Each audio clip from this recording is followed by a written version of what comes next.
Hi everybody, I'm Katarn. Welcome to Homecon 2026. So, last year I showed off a different game. It was Jedi Outcast, which is the predecessor to this one. This is the last game in the series, Jedi Academy. So this game is based on the same exact engine as the last one. But there's a few key differences. Let me kill this guy real quick.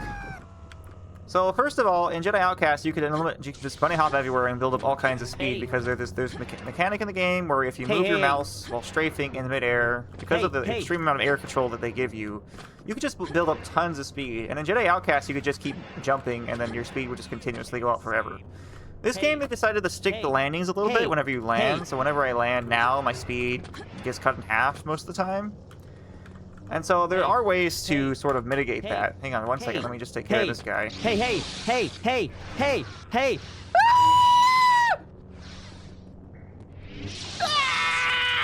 Anyway, so yeah, there's ways to mitigate it. First of all, if you are jumping from a higher elevation to a lower elevation within a certain height range, you will not lose that speed. So I got like an elevation boost there. Is what happens there. And so there's a lot of ways you can chain like little jumps. There's a lot of uneven terrain in this game. So you can chain like little tiny jumps where you go just a little bit lower in height and you will not lose speed. And so you can get really fast speeds that way. The other way is there's something called a spin glitch, which is if you do a specific spinning animation in the air like that, then the vertical ground impact reduction does not happen. And so you can use that to do like some pretty crazy tricks. So I'm going to go ahead and show you this level here, which is just pure momentum, and it's just purely doing spin glitch to get all the way through the end extremely quickly.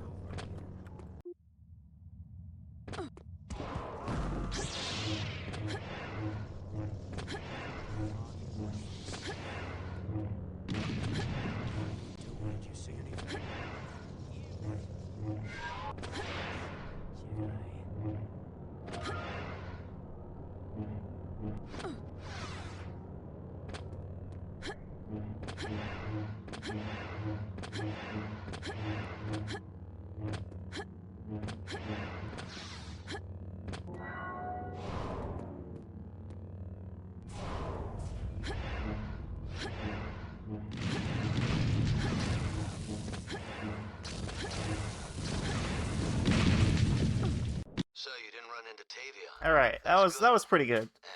Not perfect, but you know, you can see how fast it can really go. Okay, so this next trick is actually in the speeder bike level on the game. And so you'd think in a speedrun this would be probably like one of the most, you know, intense ones, and you have to like go really fast on the speeder bike and stuff like that, and avoid enemies and all that. But it's actually a lot shorter than that. So what I'm going to show you here is, first of all, I have to use Force Rage. And I'll do that in a little bit of a special way here, so that I don't have to wait for the animation. What Force Rage does is it prevents you from dying. So I'm going to save, like, right here. It makes it so, like, even if you go down to 1 HP, you just stay at 1 HP and I just don't die. So I'm going to save right here, though, and we're going to do this weird little trick where I strafe on the bike and then let go and, like, turn my mouse, like, really fast. And you can see it, like, launches me like crazy. But the reason I'm doing it specifically at this spot is because the end of this level is actually just over this mountain right here. So I just have to keep trying this a couple times. Eventually I will get just the right angle so that my character launches up the mountain. So I'll go ahead and cut to an attempt where I actually make it here.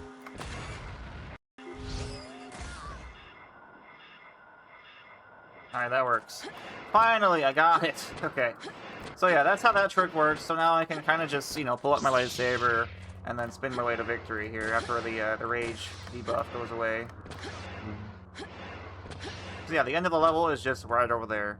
The speeder bikes are just really glitchy. So like, it's just how they act by default. So like, if you do the boost and then you try to strafe on them, they just go into this weird glitchy state where they're just like super fast for like no apparent reason. Yeah.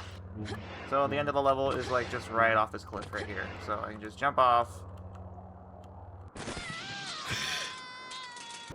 So I can just jump off. And we'll actually finish the level. Alright, so next trick. Okay, so this level is actually a very interesting one. They take away your guns, take away your lightsaber. And it kind of plays more like a traditional first-person shooter, because you have to actually run around, pick up guns, and fight people like you normally would. But we're not going to be doing any of that, because this level has very unique skips. One of them involves forced grip, which is used in other parts of the game for a very, very cool strat that you will see in just a second. And the other one is a very unique skip specific to this level. So I'm going to go ahead and restart this level and show you that right now. Okay, so to start this level, I'm going to come out here. I'm going to push this trooper to give myself a little bit extra time so we can jump up on this lamp here. And once he comes out the door, I'm going to use him to jump off of his head using forced grip. This trick is actually like one of the hardest in the game, and there's another level where you can use it to skip like most of a level. There, I finally got it there. But it's very hard to do. You have to use forced grip in a very specific way to jump off of his head. And there's another level where you jump off a guy's head like 10-15 times. It's kind of crazy. But anyway, now that we're here, we can go ahead and just do a little chain up here to this roof here. And there's a very specific spot I'm trying to get to. So once I get over there. Alright, so it's right here. So believe it or not, the final boss for this level, which is what triggers the actual end of the level, is killing him, is standing right here, but he's just invisible. So what I have to do is find a very specific angle. I have to also put away my weapon, so I have both hands out, because we're going to be using force lightning, and if you use lightning with both hands, it acts a little differently than with just one. So I have to find a very specific spot with a very specific angle. I think it's like right here. I get myself down to about 80 force. I save and use lightning. As you see, his gun fell because he died. I specifically want to make sure he gets to 1 HP, because that is what actually triggers the end of the level. And so it's very much just a casino of, you know, I'll have to retry this, like, there, I got it. So the level just ended, and all I did was just lightning a guy that was standing on a roof, and that's it. That's the end of the level. Sometimes you can get it like first try, sometimes it takes like 10, like it did for me. But so that's that level of the game. Alright, so this is one of the final levels of the game, so if you're worried about spoilers, I would click away right now. But it also has one of the coolest tricks in the entire speedrun, so let me go ahead and get to that real quick. It's just past this first little beginning area of the game. So I just gotta do some jumps here through all these enemies in these hallways. I did pick the dark side ending, so everything is just hostile to me, but you know, that's fine. Or they're not going to bother us that much anyway. So we come over here, we have to do a little quick push puzzle real quick, which brings this down. And so the trick is coming up, it's like right here. So what I want to do is I want to throw my saber into the floor like this. It might take me a couple attempts. Come back here and release it right about here. So what's happening is when you throw your saber, you can control it remotely. And so what I do is I throw it through the floor, and I have to blindly navigate it all the way down through this area. And then release it right about here, so that, and I'll go ahead and just turn on sheets so I can show you. I can learn how to type. Release it about here, because this is how you activate the final door, which leads to the next level. As you see, that door up above me is now open, which I would go through there and end in the level. But I'll go ahead and let me turn cheats back off, and I'll just keep retrying this until I get it.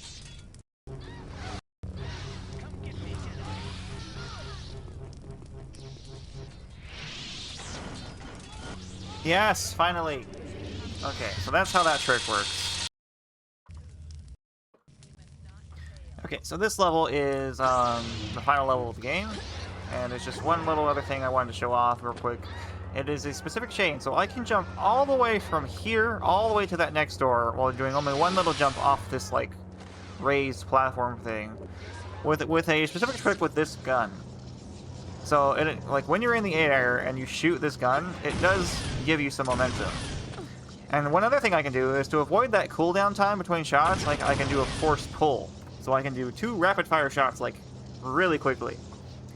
So I'm going to go ahead and restart this level here, and I'm going to try and show you the full chain all the way up to the door, at least somewhat near the door.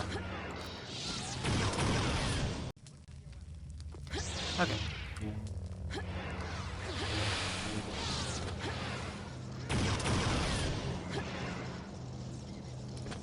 Alright, that was the chain right there. So now I can just kind of spin my way all the way to the final boss of the game, and that'll be it.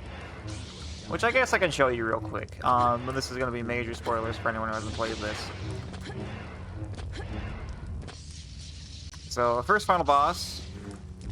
With her, I pretty much have to... If I switch to strong style, we can do like this vertical red attack that does like a ton of damage. And other thing I can do is I can do like a quick draw. So I sheath my saber and do a quick swing downward like that, and it does like a really fast vertical red, which does a ton of damage. So this is phase 1 of the fight. The second phase, if you choose dark side, is against Kyle. So, I mean, same thing with him. With him, I use speed. And I'll just reset this real quick. Speed makes it a little bit easier to do a ton more damage, but, you know, both of these enemies can really troll you, but there. I just got it. And so that's the end of the game. And that was the full speed run. Well, a couple of the levels anyway. There is more to the game, of course, but I wanted to just show off a couple of the more cooler tricks in the game. And yeah, enjoy the rest of Homecon. Thank you all for watching.